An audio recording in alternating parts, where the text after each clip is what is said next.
At T-Mobile, our critical mission is providing unparalleled 5G coverage for when connectivity is mission critical. Introducing T-Priority, America's best 5G network experience for first responders, even in times of congestion. More capacity, faster speeds, better coverage. T-Priority from T-Mobile, built for tomorrow's emergencies, ready today. Discover more at t-priority.com. For qualifying organizations on eligible rate plans, coverage not available in some areas and may be impacted by emergencies. You're listening to the Animation Addicts podcast with the Rotoscopers, episode 164, The Jungle Book 2. Good on you, lawyers. Good on you.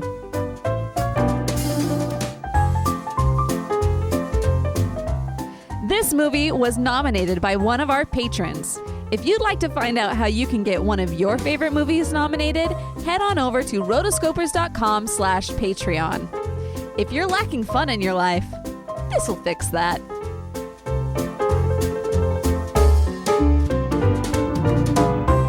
Welcome to the Animation Addicts podcast with the Rotoscopers, Disney, DreamWorks, Pixar, Don Bluth, and everything in between. I'm Morgan Stradling, and I'm here with my co-host, who is the bee's knees and has all the bare necessities, Chelsea Robson. I'm a wild animal at parties.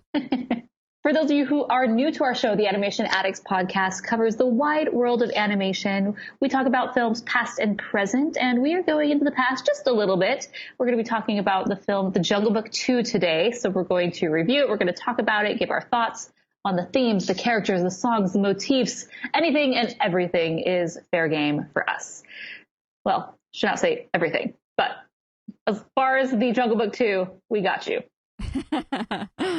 This was actually a patron pick by one of our newer patrons, Lauren Rodriguez, as part of her tier of perks. At the $10 level, she gets to pick a movie and we get to review it, and she chose The Jungle Book 2. So welcome, Lauren. In addition, I want to give shout outs to our other patrons who have joined since the beginning of December. December was a great month for all the new patrons who joined the crew. So I'm going to give shout outs to Thomas Wagstaff, Elijah Frederick, of course, Lauren Rodriguez, Brian Wong, Sol Carlos, Alex Beavis, Amelia RN, and Rebecca Borshevsky. So welcome to Roto Nation. Majority of those people have already joined Roto Nation, which is our exclusive patron-only Facebook group. There are over 50 people in that group right now, which is pretty cool. We have us, the hosts. We have some of our writers who do some of our articles and different series on the website. So they're a part. And then, of course, all the patrons $5 and up are a part. So it's becoming quite a little close-knit group. It's really fun in there. So if you're interested in becoming a patron, go to rotoscopers.com/Patreon to check out the perks. But enough about that. Let's dive into this movie, shall we? Let's do it. That morning sun peeks over the mountains, and all the rhinos rub their eyes when they hear what? Hear the jungle rhythm.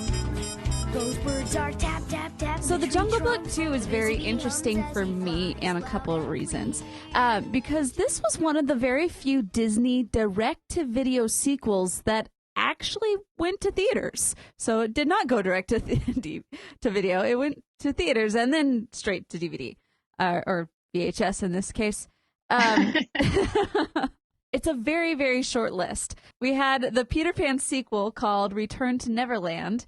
And then, going back, I don't know if I really count this, but I guess, it was Rescuers Down Under in 1990. So really, but that wasn't direct to video at all. That was specifically for a theatrical release. Yeah. So really, it's just these two movies, Return to Neverland and Jungle Book 2, are the only ones that I can think of at the moment. And if you guys know of any others, please let us know.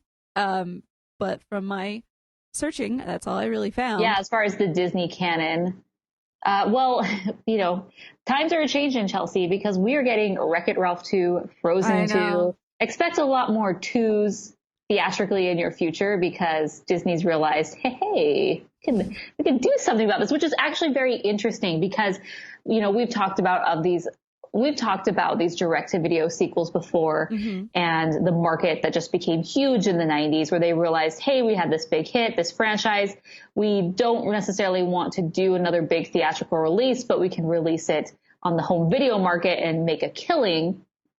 And then it's really interesting that these movies, now they were initially, I think, for a release direct to video, but then along the way decided to, to make it theatrical, and with this one, it did really well theatrically, but it's just really interesting how just 20 years more or less has passed since the initial, return of Jafar. I guess that's when I count the home video market, the beginning. And now it's, we have this amazing franchise. We don't want to spend time thinking of new stuff. Let's just think of new stuff for our old stuff. And off we go, and we have Wreck-It Ralph 2 and Frozen 2, which is really funny because if you look at all the films over time, like, yes, majority of these films from the 90s and even some of the older ones, they went back and created sequels for. But like Wreck-It Ralph 2, to me, it's like, yeah, I liked Wreck-It Ralph, but I'm not sure that's like the first one I would go back to. I'd love to see a Tangled 2 over Wreck-It Ralph 2, but that's okay. We're not here to talk about the merits of Wreck-It Ralph 2 because it doesn't exist yet. We haven't seen anything.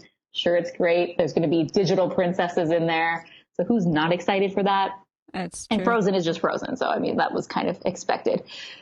But going back, The Jungle Book 2, it's interesting because, this was an older franchise that they decided to add new life into by bringing the sequel, which we will talk about.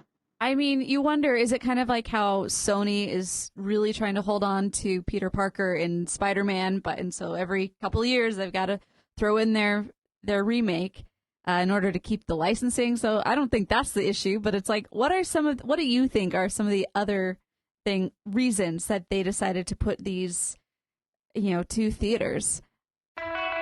Tell Me What Happened is a podcast series that shares dramatic stories of people helping people, and every one of them is true. These uplifting stories will fill you with hope. Listen today to Tell Me What Happened.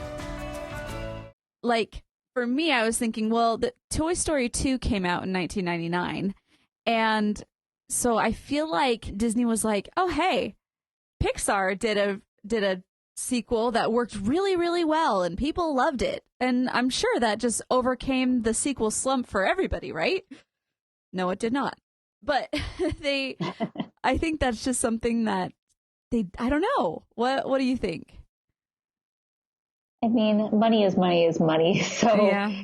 They're looking for all sorts. And this was a very, very big market at the time, the home media market. I didn't feel, especially in the late 90s, early 2000s, it was still kind of at not necessarily the highest point that it was, but it was still quite the cash cow. So it was almost like, why not? And if we could make a few extra bucks doing it by putting it theatrically, even better. Yeah. And that's actually what happened is, it ended up making $135 million worldwide, which that in itself is not too shabby for a film. I think for like a Disney, like a new Disney film, we would expect it to do better than that. But for a film that was really intended for a home media audience, where the budget was significantly less and the marketing budget was significantly less, I think that's a home run for the Disney Toon Studios and the Disney crew.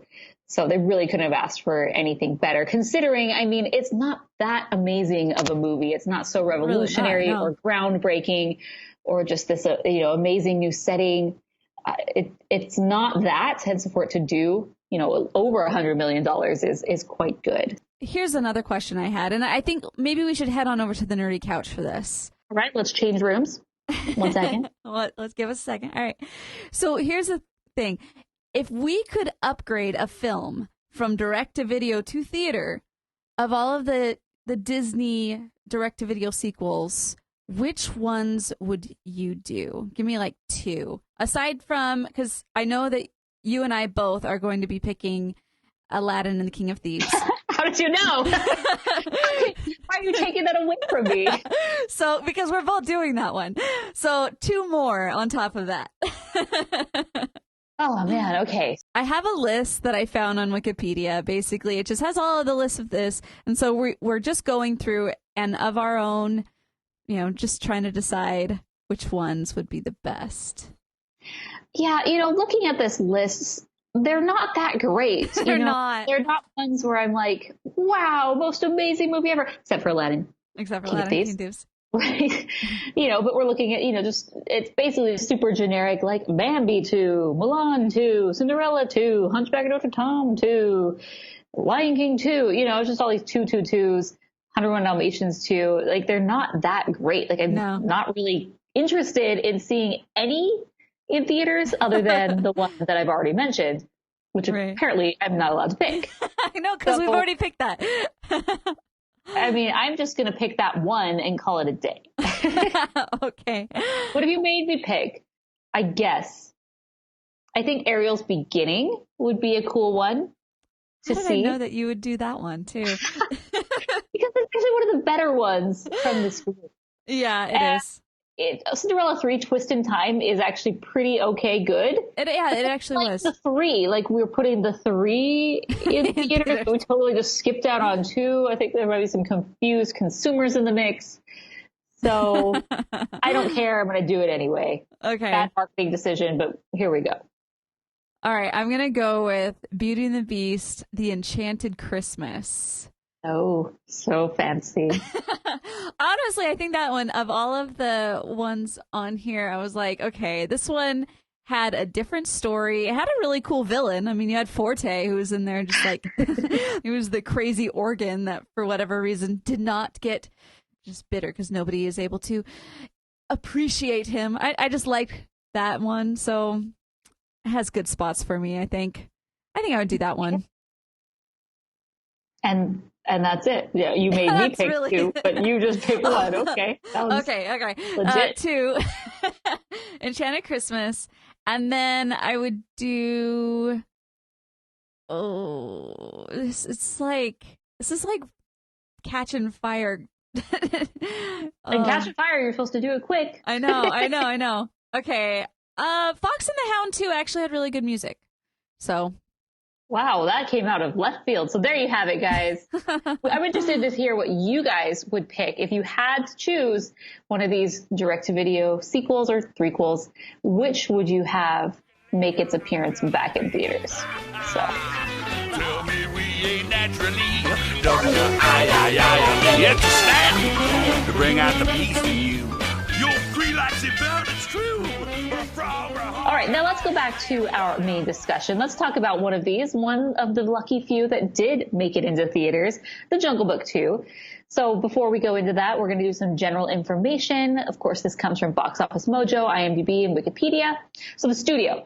This was produced by Disney Toon Studios. Of course, they are the sequel machine. Disney Toon Studios located in Sydney, but it also was done in part by Walt Disney Animation Studios in Paris, France, which is one reason why I think the animation looks so good.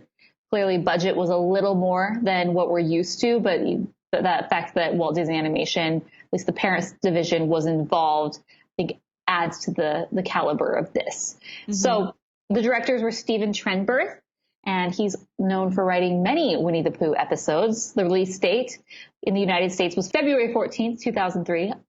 Valentine's Day. Yay. So cute. Now, the budget was $20 million, which is, hey, if I had $20 million to spend on a movie, I'd be very satisfied, but not too large compared to what we're used to seeing today and even back at the time. Probably a fourth of what the films would have been. And like we mentioned, it made $135 million worldwide in the box office. So we don't see how much that it made as far as the home media market goes. This was released on VHS and DVD a few months later in June, so it gave the theatrical run a little more time to do well before it's like, hey, buy this. And we don't necessarily know the figures of how well it did, but, I imagine that it added a couple 10, 20, 30 million, maybe more. I don't know. The stats are not available to me. So let's talk about the movie. I mean, we bought one, so, But that doesn't count because they basically could count you to buy every single movie that they came out with. Well, if it doesn't do well, at least we can count on the Robsons. Exactly. We can sell at least one unit. We know Marissa is going to want it.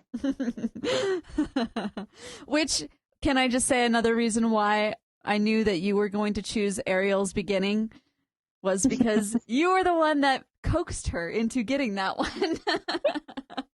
I wanted to see it, but I didn't want to buy it myself. Oh, good times. what was interesting about this one is when you first start out, you start looking at the cast. And so the first guy you really see is going to be that larger-than-life village dad played by John Rhys Davies, which, his voice to me is so, it's just so something that I'm able to picture and just be like, oh, that's that guy. I mean, I don't really know him, but, you've seen him on a lot of different things. He's really good narrator. I don't know. A great voice. Yeah, but you always see him in these types of roles too, like things in the Middle East / India / some far off land. Mm-hmm. And then you had Baloo, the bear, played by John Goodman, who actually this was his third Disney movie role. The PC gave us computing power at home, the internet connected us, and mobile let us do it pretty much anywhere. Now generative AI lets us communicate with technology in our own language using our own senses. But figuring it all out when you're living through it is a totally different story. Welcome to Leading the Shift, a new podcast from Microsoft Azure. I'm your host, Susan Ettlinger. In each episode, leaders will share what they're learning to help you navigate all this change with confidence. Please join us. Listen and subscribe wherever you get your podcasts. The first one was Emperor's New Groove, and then second one was Monsters, Inc., even though that's Pixar, but still it's the same thing nowadays. So it was, I'm thinking you kind of gone downhill to go to this movie after those, but at the same time, I don't know who else they would have gotten to play Baloo. Yeah, I mean, and he's a good Baloo. He more or less encompasses the role and the character. And the other voice actor wasn't around, and John Goodman is, and he's a name that we can promote, so let's do it. Yeah. Another name that was around at the time. This is a blast from the past. Mowgli was played by Haley Joel Osment. The Sixth Sense kid. Yes, the Sixth Sense kid, which if you look at his IMDb now, it's he's got this giant beard that covers most of the picture. Most of the thumbnail is just his giant beard. And I'm like, okay, the kid just doesn't want to act anymore. I get it. The giant beard trend is going to be something that we go back 10, 20 years from now, maybe even sooner, and we look back and the way that we not so fondly look back at the mullet, it's going to be the same thing. Like, oh, the caveman beard. No party in the front there. No. And then Shanti was done by Mae Whitman. Her? Maybe she's funny. Mae Whitman, she's definitely a very prolific voice actress now. And this was kind of the beginning of how she's getting into these roles.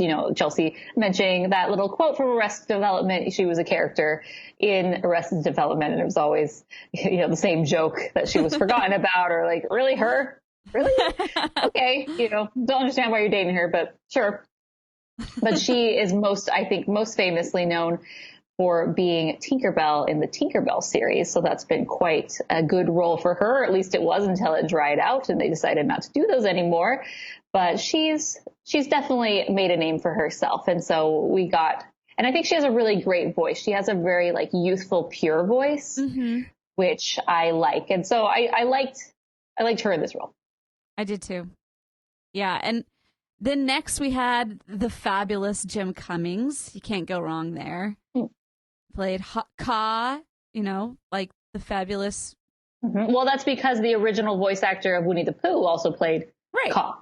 Right. So, and he is the new Winnie the Pooh. So it's duh, you're taking over Kaa. Duh. Sterling Holloway, yes. But he also covered for Colonel Hothy and the MC Monkey when they go to the Monkey City. Mm-hmm. Well, hey, you have him, and he is very versatile. Why hire anyone else? Yeah, you got him in the booth. Jim Cummings can do it. Hey, can you just read these other lines for us real quick? And then the one that I thought was awesome was Tony Jay, who is also best known in my mind for being Judge Frollo from Hunchback. And I really liked him as Shere Khan. He's just, his voice is just so menacing. He does such a good job. Mm-hmm. Mm-hmm. When you first started watching this movie, what were some of your first thoughts? So some of my first thoughts were, oh yes, I remember this. A few years ago, they were really all about re-releasing some of these films on Blu-ray. And so I remember that I had done a review for this and the bonus features on the YouTube channel. So it kind of sparked that era of the YouTube channel where we were basically doing the Blu-ray reviews of like every Disney Blu-ray. And so I'm like, yes, I do remember this. And watching it, it's not bad, but it's not that great. The animation itself is pretty good and significantly improved from other direct-to-video sequels. And you can just see how technology has helped aid and improve the animation and its quality. But yeah, it's nothing too special. Right. There were a couple quotes that caught me right at the very beginning. They're telling the story about how Mowgli came to this new place, and then he's like, oh, yes, because Shanti waved her eyes at you. And Shanti's, what? I did not. And then the dad, his quote, we give thanks for Shanti's beautiful brown eyes. I'm like, oh, geez. All right, give thanks. But I feel like that quote wouldn't really be in any movie today. It's funny you say that because that did stand out to me as well. And I could see how with feminists being offended, like I feel like the feminist movement, or at least there's kind of faction where it's like, I cannot compliment a woman on anything anymore almost. Like any form of flirting or compliments about your looks and appearance are completely off limits. And I completely disagree with that because I think compliments and, whether it's about your personality or your looks are needed and important, especially someone like me, where one of my 5 love languages is, if you haven't read that book, it's a great book, but my love language is words of affirmation. So I, feel loved when you tell me nice things about me, whether it's about my looks or my personality or other things. And so I kind of disagree with this where it's like, oh, well, we can't compliment or refer to any part of anyone's body ever because that's just not appropriate. But so for me, when it's like, oh, we give thanks for her beautiful brown eyes, I just saw that. I kind of interpreted it as like, we're grateful, that she has these beautiful brown eyes and that, she's a beautiful woman. And I didn't really take it as like, that's the only thing she's got going for her. So it's like, that's one piece of this Shanti puzzle. And yeah, we give thanks for it, just like we give thanks for all those other pieces. Yeah. But I definitely could see. It was just so funny how he said it. Like, that's really just how it came down. Like, well, we give thanks for her beautiful brown eyes. Good for them. I was like, what? I took it as like, we give thanks for like a lot of things. And this is one thing. Hey, thanks for pointing it out. We give thanks for this, but maybe that's not how it's intended. Nah, I'm sure you're right. But then the other one was, you're horrible, stinky boys. The stinky part, usually true. Yeah. So I do not doubt that, especially in the jungle. Yeah. Anyway, they do a good job at kind of bringing in and showing who each one of these kids are, and just the fact that they're just kids, really. Yeah, and they're kind of a little family. It's not really made clear to me the adoption status of Mowgli within this family. Yeah, because throughout the whole thing, he's calling the dad Sir until the very, very end. He's like, okay, Pops. Right. So I would have liked a little bit more concrete details, like were you adopted? Are you just hanging out till we find a better home for you or some parents? Or, it's more like, are you adopted or are they just your foster parents at this point in time? Like, I need to know. Right. Well, I need closure on Mowgli's story. How far along do you think this is after he joined the Man Village? This episode is brought to you by Progressive Insurance. Do you ever find yourself playing the budgeting game? Well, with the Name Your Price tool from Progressive, you can find options that fit your budget and potentially lower your bills. Try it at Progressive.com. Progressive Casualty Insurance Company and Affiliates. Price and coverage match limited by state law. Not available in all states. A couple months to a year, perhaps. I think it's less than a year. Probably more than 6 months. Because he speaks quite well. But then again, there has to have been some time that passed for him to integrate into the Man Village society. Right. It's not like last week. Right. But even then, like, language doesn't seem to be an issue for anybody in this movie. So, Well, that's just a problem they did not want to tackle. Come on. so hey, we'll just go along with it. So the dad's basically set up the rules that now that you've joined the man village, you cannot go back into the jungle. You cannot pass the creek. You cannot go out there at all because look what happened to my arm. I was attacked. And I'm just thinking, Mowgli did rather well for like 8 to 10 years of his, childhood. Obviously, you could learn something from this kid yet, I don't know. Right. More or less survived on his own. So there were a couple of new songs that they added to this whole thing. The first one was The Jungle Rhythm, which I actually thought was kind of fun. In the jungle rhythm. Yeah, please spark my memory because I feel like I can't even remember. It's a fun little song, but like the majority of these songs, they're nothing too special for me. Yeah, especially when they go back into like the bare necessities, and I just feel like let's just do a cover of our own, so that we don't have to pay any original actors or anything, or have the original playing ever. So we're just gonna do our own again and do a cover. I'm like, okay. Pigs with pigs. Yeah. And then there was like this Monkey City song, which the whole thing, I was just like, okay, they're trying way too much. I can't. Right. I don't get this one at all. But the Sweet Smashbox remix at the end, that one was pretty legit. Seriously. I'll take it. I kind of miss them. The early 2000s. They were a great time. They were. And then you finish it off with this like really slow credit song, which I found really boring. And I was like, okay, I'm done. We're turning this off now. Right. So as far as the songs go, there wasn't a lot to add. No, and this is the era of we need songs for the sake of having songs. So, they tried to recreate some of the exciting moments of the original film, but it's just not the same. Like, they didn't even bring the Sherman brothers back for this, which I feel like those guys were still around at this point, and I would have been maybe very happy to do this, maybe not. Maybe it's out of their price range for this direct-to-video film, but that was released theatrically, but you know what I mean? Yeah. But it would have been really cool to see them come back and see what they have to offer for like a sequel, fair. Mm-hmm. Yes, it would have been. So there came a point in this movie where I thought, all right, there must have been a story meeting at some point in time as they're putting this all together. And they said, okay, we're going to do a sequel. Who should we bring back? Just put everybody in there. And then somebody's like, oh, wait, what about, okay, so the Vultures, we were kind of going off the Beatles at that time, and they were kind of the Fab Four, but boy bands are really big right now. So they always have 5. So I feel like we need another Vulture. Yeah, definitely need another Vulture.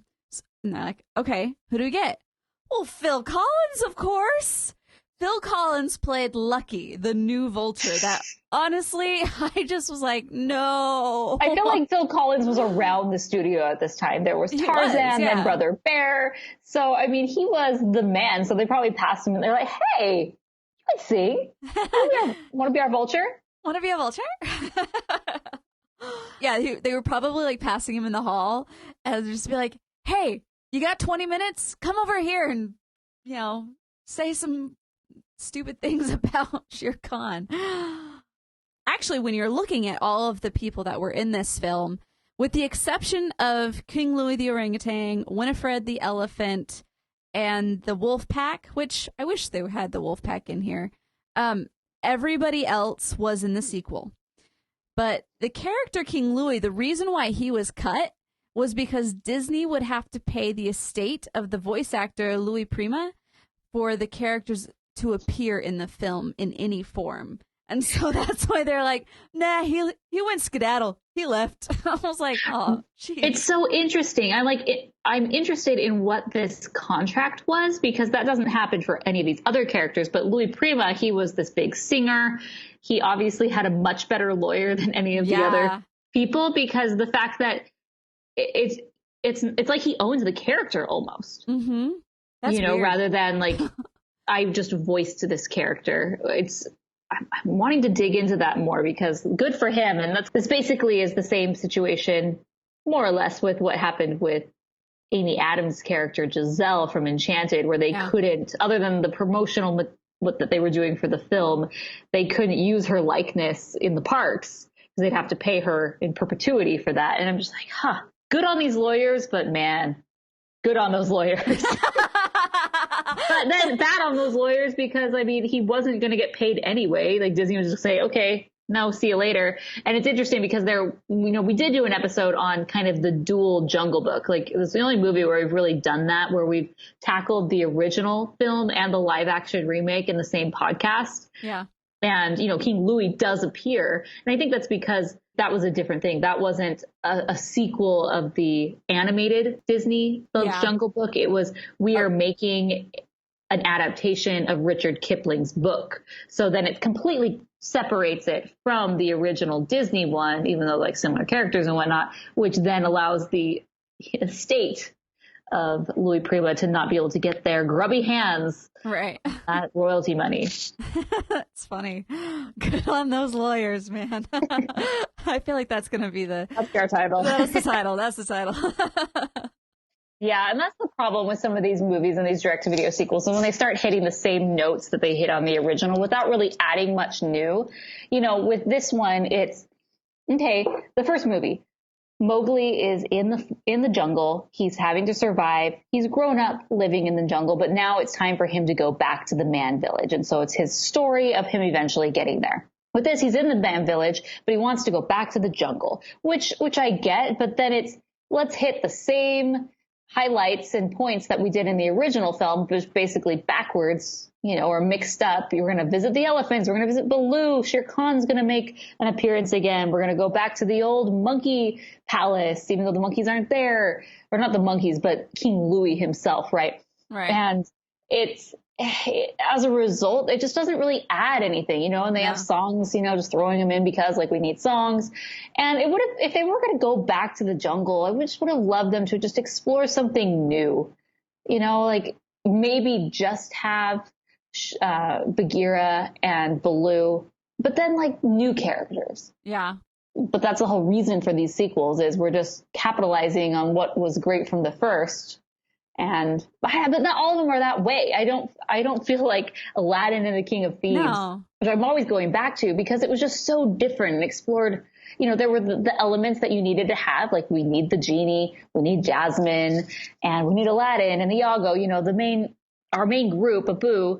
But other than that, like let's explore something new for the most part, and it really is a new cool story. Well, this one, it's like we're back in the jungle, we're doing this, we're doing that. Like okay, whatever. Oh, okay, we're back in the man village. It just really suffers. Yeah. Well, and the people that they bring in as far as Shanti, and then you also have like her little brother, and then like it's just, once again, they set up them as just kids, but without any real motivations. And even Mowgli in the very first movie, it wasn't about him, honestly. It wasn't about his desires. It was Bagheera. Bagheera was actually the main leader because it was his desire to take Mowgli back because he's going to be, otherwise this child is going to be killed. So it's Bagheera taking this kid back, but Mowgli is just there. Yeah, and Mowgli defined that. Right. But it's in reality, like it is Bagheera that's the one that's like really pushing the story along to a finale. Right. Interesting thing, I actually read the original Kipling book. And there was one interesting thing that I had seen so many different, versions of the Jungle Book, but there was always this one bit of information that was taken out that was never explored. And it was a history on Bagheera. And the original book, the reason why everyone respects him so much is because he actually had been captured and put into a circus and had traveled around Russia, and they abused him. So he had all these scars all over them, but he then escaped, returned back to the jungle, and because he looked so different and had been so many different places and like knew of the man village and knew of man and what they do, that is what separated him from the rest of the animals, and that's why everybody looked to him like Bagheera. And I was like, man, I wish I would have known all of that. Right. because that makes me respect Bagheera, because in this film, like, he's really just treated as like the stick in the mud, you know? He's the one who, now we gotta follow the rules, you know? And I really wish that they could have, you know, maybe explored a little bit of that. That would have been awesome. That would have been really cool. Like, let's hear, who cares about Mowgli? I want to hear about interesting. Bagheera. Yeah, because I always liked Bagheera as a character. Like, he is, you know, the rule follower and the stickler, and he's always trying to take him back to the man village. But, you know, he had a good heart, and he was just a nice character. Like, I always kind of liked him more than Baloo in the original. Yeah. So, man, now you're making me want the film that never was. We could seriously make a lot of films that never were. Awesome. Another really interesting factoid that I didn't realize until this, that I saw this on Wikipedia, that in both this and the original Jungle Book, Bagheera and Shere Khan never actually meet during the course of the film. Ooh, because it lead to an epic cat fight. Yeah, because you can't put them together, because then you're like, okay, now who would win? Shere Khan versus Bagheera, you know? I feel like Shere Khan, but that's just because he's twice the size. Yeah, but at the same time, like, Bagheera's been through some stuff, man. He knows some Now you're stuff. making me want to see, like, go on YouTube to see jaguar fighting tiger video, to see if that exists and to see who would have the upper hand. Like, not like that I want people to put them together and have them fight, but just like nature footage, because that happens in the wild. Right. Now I'm interested. But yeah. Add that to your list of things to do later. There was one point in this film where I was like, did they really just do that? When Lucky goes and fights Shere Khan, and then Shere Khan just leaves, and it's like, did they really just kill off Phil Collins? I just can't get over the name of this vulture is Lucky. Like, this visual. Lucky, the vulture, is fighting Shere Khan. Very ferocious. Good luck there. You find the irony that your name is Lucky. But seriously, Phil Collins just died. But he didn't, though, which actually in the end made me sad, because I was like, dang it, that would have been really funny if they would have actually killed off one of the characters in the film. But of course they can't. You know, it's the falling death. You can't actually see them die. But they didn't see him die in this one. But to even, like, say that he died, or, you know, leave the watcher to assume that he died, of course that's going to give kids lots of nightmares. Right. Mammy's mom all over again. Although she was killed off screen as well. It's true. So, I mean, as I mentioned before, it's convenient that they all, you know, understood each other. There's these points where it's like, oh, you made him scare me? You don't want me? What? And then it's like Mowgli's, you know, desire to be with her and the man village because, oh, they like me? Oh, they're looking for me? But at the same time, his desire to stay in the jungle because that's where his plan was. Like, that's where his family and everything. And, you know, all in all, I felt like the movie was like watchable. But in the end, it was just like, well, flash those beautiful brown eyes, Shanti, and bring him home. Right. And then bring on the musical number. Let's go. Like, yeah, totally. It just ends, I mean, it ends in the way that you would expect one of these movies to end, but yeah. Yeah, so just kind of like wrapping it up. Of course, there's a big face-off with Shere Khan that we've been talking about, and of course, the setting are these pits of lava, because our first movie, it was the fire, you know, the jungle is on fire. So It's like, okay, well, I guess we're going to have to do something similar, but not the same. So lava pits. And I'm like, really? Like, how many pits of lava are there in India, let alone the jungle? Like, it's just a very strange setting. It's like, okay, sure, lava. Like, how many times have you seen lava in your lifetime, other than maybe going to Hawaii and seeing a volcano, which then you still don't see lava because it's not an active volcano. Right. So he just happens to be in a lava pit, you know. Right. You know, and which the fact alone, being even that close to it, would be a bit scorched skin. Not a good thing to have. But that's okay. We're moving past that. They needed something fiery and to create the setting of, ooh, not only is a tiger chasing you, that's scary enough. Like, they could have done plenty with that. But no. Let's backdrop lava. So here's a funny thing, though. So they actually didn't want to kill off Shere Khan in this way because, as you notice, he is just caught in this pit of lava. He's stuck trying to get out, but he can't. But it's still in a pit of lava. Like, but right. Which is like, you're dead. Right, but it just ends off with like the eternal struggle of Lucky irritating him, going back and forth, you know. So the reason why was because they actually did have a plan for a Jungle Book 3. And I was like, oh no, really? They totally did. And from what I saw online, it said that the story would involve Baloo and Shere Khan being captured and them getting sold off into the circus in Russia. Oh. And so they did like go back to, you know, that thing. Sold off to the circus storyline. The classic. So Mowgli, Shanti, and Rajan and Bagheera would have to save them. So I guess this is the point in time where Bagheera's backstory would come out. And then Shere Khan would have to end up changing his ways because he was then captured, and that would be part of his dynamic storyline. But then came, you know, John Lasseter, CEO, and he just said, yeah, we're not going to do that. No more. I imagine him like the sorcerer in The Sorcerer's Apprentice from Fantasia, where it's just going out of control with Mickey and the water and the brooms. And the sorcerer just like moves his hands and goes, no more. That's exactly Stop. how this That is exactly what John Lasseter did when he came on board. He's like, stop the madness. These sequels have got to end. These craziness. It's done. I mean, like the man or not, you know, not even thinking about current issues that are going on with him, but, you know, have been going on with him, you mean? Have been going on with him. You know, that was good on him. Good on him. Thank you, John. You've done a lot of good, and this is one of them. Oh, man. All right, well, let's rate this, shall we? We shall. So for me, I can see how some kids would like this as being young kids and why they would, you know, go to see this in the theaters because, oh, it looks so much fun. Oh, Jungle Book sounds so cool. And then they did, like, I mean, it was fun. It was very lighthearted, and it did, quote unquote, update the classic for a more modern, I guess, audience. But it definitely didn't have staying power. For me, as I stated before, there's no real drive to the story, and it just kind of goes in circles because Mowgli doesn't know what he wants.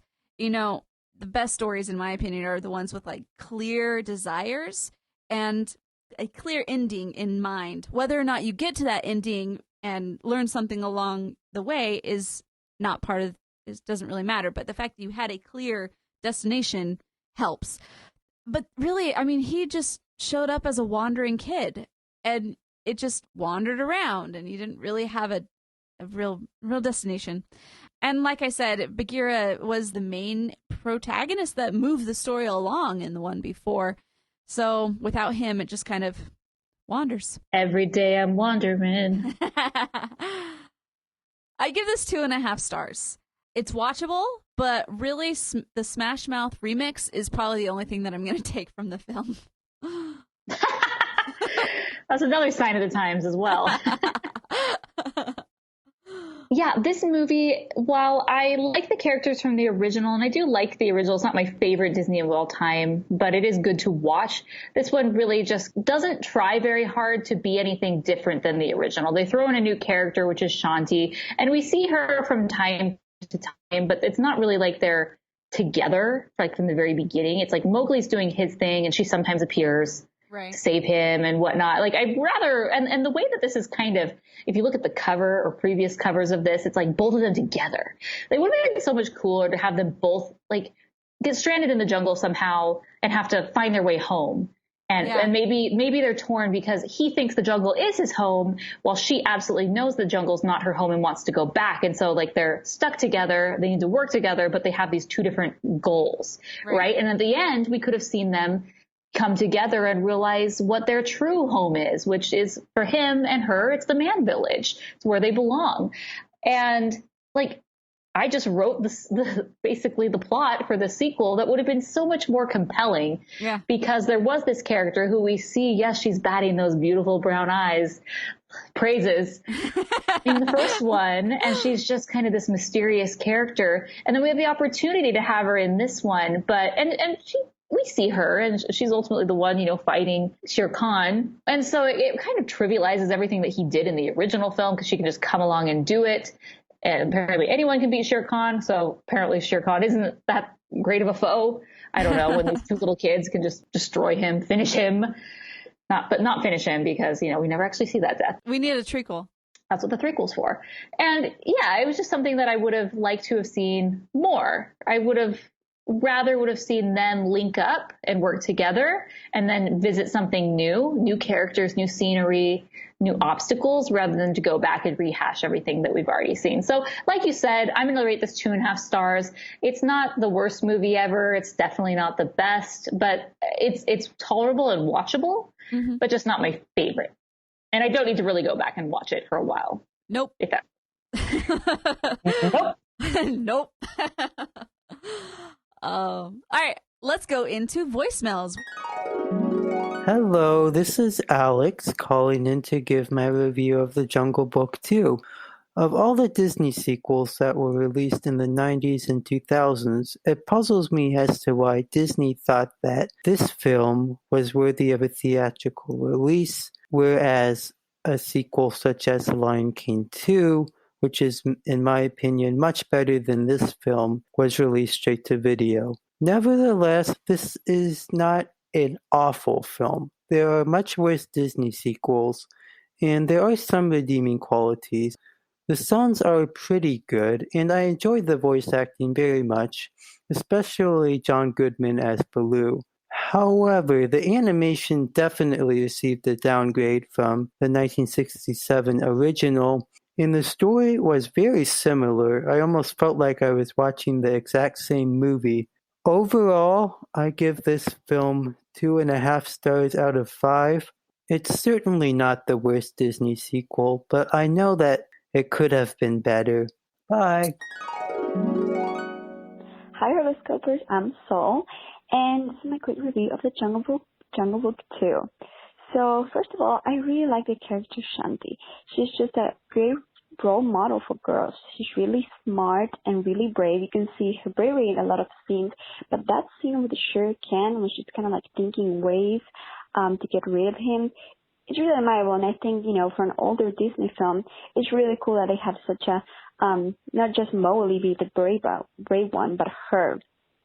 Also, I'm not a huge fan that they bring Bare Necessities back because, it's a new film, it shouldn't, it's a nice notch in the original, this is a classic song, but I feel like it would be better to keep it original in every way possible.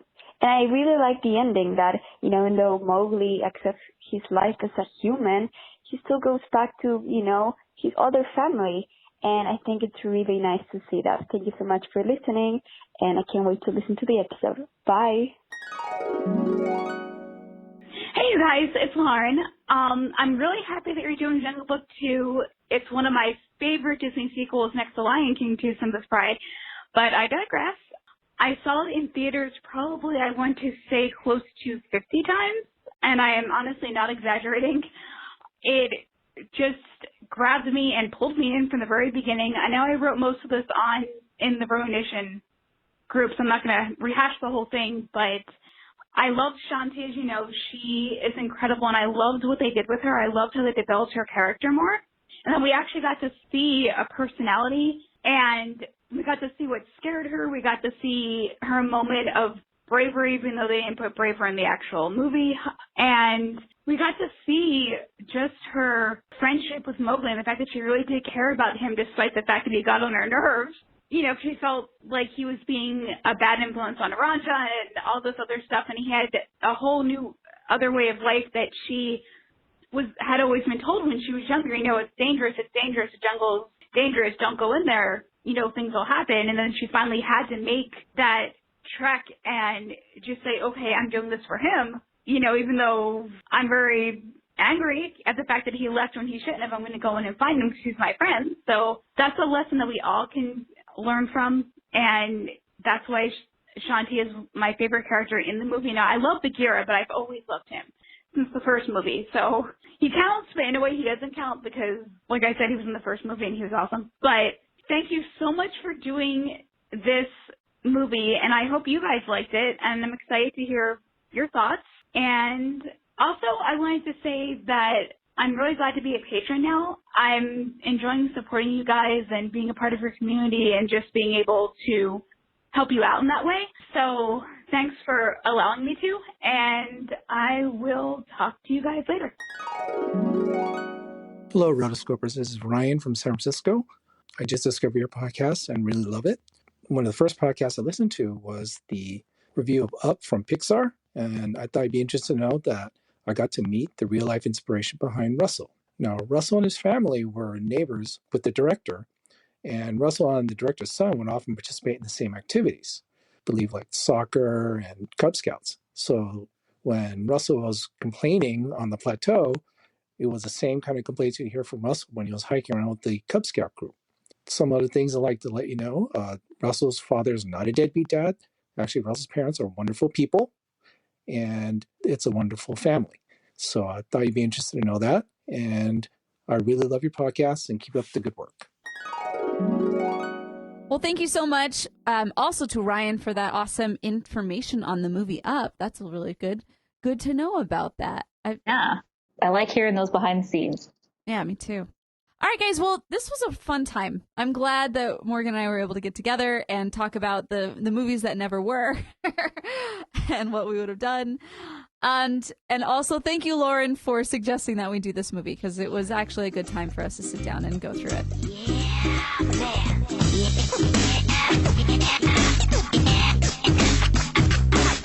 Now I'm the king of the swingers, oh, the jungle VIP. I reached the top and had to stop, and that's what's bothering me. I wanna be a man cub and stroll right into town and be just like the other men. To find the show notes and to leave your comments and your reviews on this movie, go to rotoscopers.com/164. We'll be in the comments there, and you can join the discussion as well. To contact us, you can send us a voicemail at rotoscopers.com/voicemails or give us a call at 406-646-6575. And of course, to support the show, we've mentioned Patreon, rotoscopers.com/Patreon. That's where you can become a monthly member and get access to some pretty sweet perks and secret groups and secret clubs, where it's where all the cool kids are. And of course, if you are shopping on Amazon, you can go to rotoscopers.com/Amazon. Just start your shopping there, save that in your bookmarks bar, and every time you type Amazon, it will populate our little link, and then anything you buy, we get a little kickback as a thank you from Amazon for sending you to Amazon. So thanks to everyone who has been doing that. It really helps a lot. And lastly, a very easy way to support the show is just to leave us a review.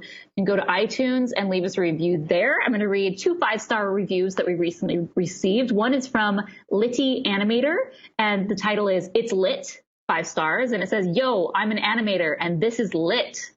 Thank you. We are lit. Nice.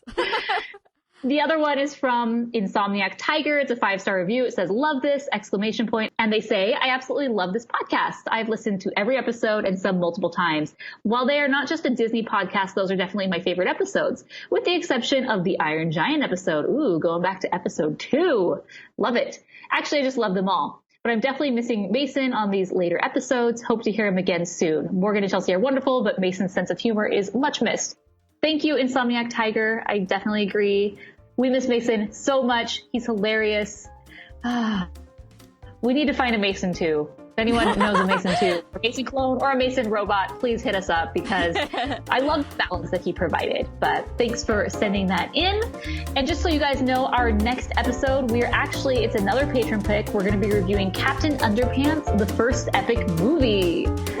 Ooh, so a newer film that was released last year. So we were excited to tackle that.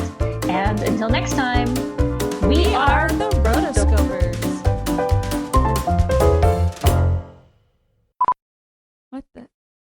What was that?